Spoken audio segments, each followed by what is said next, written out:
Okay, good morning. Today is 20th of February 2024, and we are continuing with the studying of the Tanya, our morning session of the Tanya by Rabbi Rinat Yerushalem. And yesterday we have finished through chapter 14. We asked the question yesterday why some people never sin, and some people sin sometimes, and maybe some people sin all the time. We're trying to understand. Tanya is teaching us the methods, mechanism, how to become a better person. It looks at the 5 gradations of humans, of human beings. The tzaddik, complete tzaddik, Benoni, in betweener, then Rasha, and a real bad Rasha. Tanya showed us methods and tools how to become better, how to elevate yourselves. In chapter 13 and 14, Tanya begins to address the issue. Is that something the person can reach, can get to, by training, by prayers, by reading, by studying Torah, by doing good deeds, help other people, or perhaps complete tzaddik only possible by predeterministic situation when God actually sends the soul tzaddik into the world? And if the soul, how does God decide which soul will be tzaddik and which soul will be rasha? So the conflict between a freedom of choice that God gave us as a present, as a gift, and the predeterministic situation in the future has been philosophical question for centuries, for thousands of years to people. And we yesterday asked, Tanya is teaching us how to become better, but the question is, why are we bad to begin with? When a person comes to a fork in the road, how does a person make decision, go to the right and to the left? In fact, every step we make, how much of that is a free choice? We do it without God involvement. Versus God is aware of everything, God is everywhere, and every step is guided or even made by God or with the help of God. So we mentioned that yesterday, why people today make right decisions or wrong decisions. Well, let's look at this explanation and this idea. Today, we live in society 6,000 years from creation, or perhaps millions of years from creations, if you want to take that. The people have acquired certain traits and history and habits. And whatever I do today, I do because I am by large product of the society. Yes, I was created by God. I was created by my father and mother and God. God created us all eventually. And as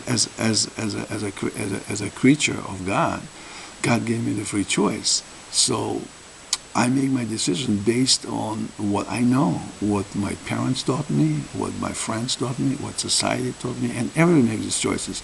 So in a way, we can use it as an excuse, if you will, or explanation at least, why we do certain things. The person who lives on a desert island all the time perhaps will behave differently than the person that grew up in New York City or somewhere else, surrounded by people and influenced by people. Therefore, God gave us a free choice, said you're going to live in society that is very confusing. The analogy of interaction between a good soul and a bad soul, the Tanya says, the good soul is a divine soul is in brain, and the bad one, animalistic soul, is on the left side of the heart. And when the left soul rises up towards the brain, trying to confuse the brain, if the brain is clear and unconfused, it will overpower the evil inclinations and help us make the right decisions. But today, our brains are not the same as they were initially the creation, so to speak. We have a lot of input from a society, television programs, habits, influenced by other people, whatnot. So the brain has no longer the same clarity and ability to make decisions against the evil inclinations. So because of that, our decisions are difficult, and because of that, the world has all the problems and diseases and problems and issues and whatnot. So how do we fix that? Well, by studying Torah, by learning, by praying, by concentrating in a prayer, we can elevate our soul, clear the brain, and help using the Torah. And Tanya is just a mechanism of applying the Torah to help us with Torah, to become to the point, to become a better person, perhaps moving towards Benoni to tzaddik, and better tzaddik, to become better person. Tanya will start telling us, starting from chapter 15, that perhaps it's impossible to become complete tzaddik. Tanya will bring the concept that certain highest level only possible by God sending this particular soul down to the earth. But Tanya also says it doesn't mean that we never can reach our full potential.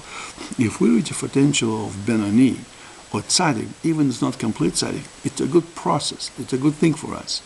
And we should be happy with that and live a fulfilled life in this world, in that world, whichever way you look at it. So unwinding it back, we can say now, okay, every generation, every person has been influenced by society.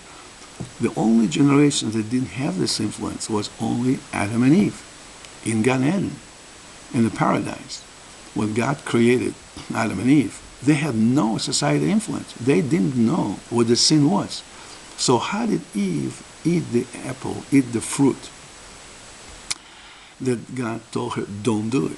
Were they influenced by society? Well, the snake, serpent, seduced them to do that. But that means they had to be exposed to knowing that good and bad. And they didn't have any experience. They didn't even live on earth. So they didn't have the situations of the society influence them. That would imply that God had a plan.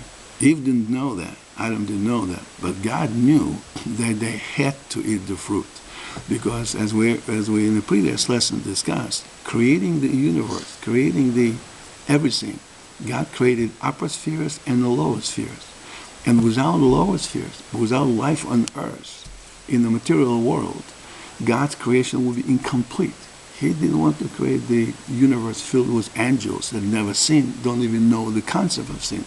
He wanted to create it completely, providing the ability to sin, but giving us the free will, the power to overcome them. So he knew that Eve would fall, so to speak, and then we'll have to go through a process of teshuva, learning, and then through the steps of humanity to come back and cleanse it and come back to the state that humanity will come now knowingly what the sin is, and yet not do that.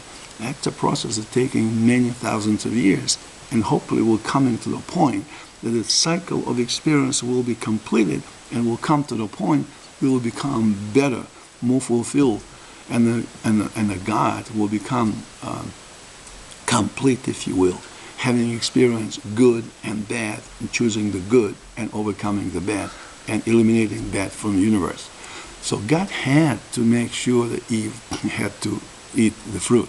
Then you can say, well, is that a little bit cynical? On the one hand, don't do it. Well, the reason he did it, because now we know that my previous generations before, had an excuse because they were influenced by society. It's a crutch. I can say, well, it's not all my fault. I'm a product of society. I'm trying not to do that. But it's difficult because I grew up that way. Now I'm trying to fix it. But God created a cure before he created the disease. So by making the example on Adam and Eve, having them fall, he created a precedent. And we read in the Torah what happens when you don't follow God's advice. So Adam's and Eve's story is an example that God set in motion only for their generation, only for them.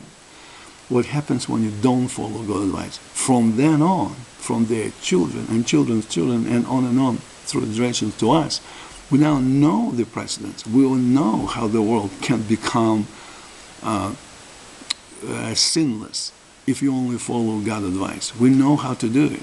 And if Eve didn't go through this fall, then the creation wouldn't be complete. The bad things wouldn't exist. And bad things didn't exist also would make, in a way, incompletion in the world. So again, Adam and Eve didn't really have a completely free choice. They were given free choice, but in that case, their environment was only God. They didn't have people around them. They only had God. And based on God's action, he created a situation for them to fall. Just like today, as a society creates opportunities for us to fall. But we have abilities to overcome that. Adam and Eve, unfortunately, didn't have ability to overcome it. Well, I guess they could, but then creation wouldn't be completed. So he gave them the choice, but he took the choice away just for them in order to fall. Essentially, they were the test case, if you will, for the humanity, to demonstrate once, only once, what happens when you don't follow the God advice. And that's a lesson for us. And that is the reason that imperfection was introduced into the creation, so to make it more perfect, having perfection and imperfection together, to completely fulfill the divine plan. There is nothing else to explore. All the pluses and all the minuses and the zero were introduced, worked on, and corrected. And that correction process is going on right now. Hopefully we'll come into the times when that experience will eventually end, hopefully soon. And in a perfect scenario, we will come knowingly and willingly and lovingly to the level of tzaddikim. Now, in the next chapters 15 and on in Tanya, will now start telling us how to actually do that. How knowingly that the people can sin, and knowingly there is ability to withstand that to the greater degrees or lesser degrees, but basically to live a fulfilling life with the approval of God. There is a way to do that. That way is discussed from chapters 15 and on. So that's something that always bothered me as well. I always ask myself the question, how come the freedom of choice is given and yet everything predetermined? And when you're reading in a Talmud, in a Torah, in a Mishnah, in a Midrash, and any other places, it's still difficult to understand. And I guess for us humans, it's difficult to understand certain divine plan that God set in action. And yet, with the contemplation and thought, with the prayer and studying the Torah, it begins to come out that I can see now why the Garden of Eden, the perfection, had to be broken temporarily on one generation to set a precedent and example. Don't do it. Having worked out that need that God had to put into the world, and then give the tools to Adam and Eve for their generations, knowing the example. Look in the Torah, and it's all written down, so we know what happens when people sin. And now, if they didn't sin, nothing would have happened. They wouldn't be on earth. They would be still in paradise, just the two of them. And God's plan would not be fulfilled. We, on the lower world, would not have ability to have a free choice and to acknowledge the greatness of God and the greatness of unity of a universe that includes God, humanity, and everything else that He created. So with that, we'll conclude today's discussion. I hope you enjoyed it. It's now about 5:55. Took us about 10 minutes. Every lesson takes 5-10 minutes. Every discussion. And I'm going to Shakrit. And if you come and join me, maybe tomorrow we can talk about this topic more, to start thinking, how do I physically complete this process to become a better, more fulfilled human being? And how do I apply it to live a good life? And the life with my family, with my friends, with my work, with my health, in better situation to apply it, not only into the world to come, but even now in this world. That's the lessons we'll be learning as we move on. Have a great day.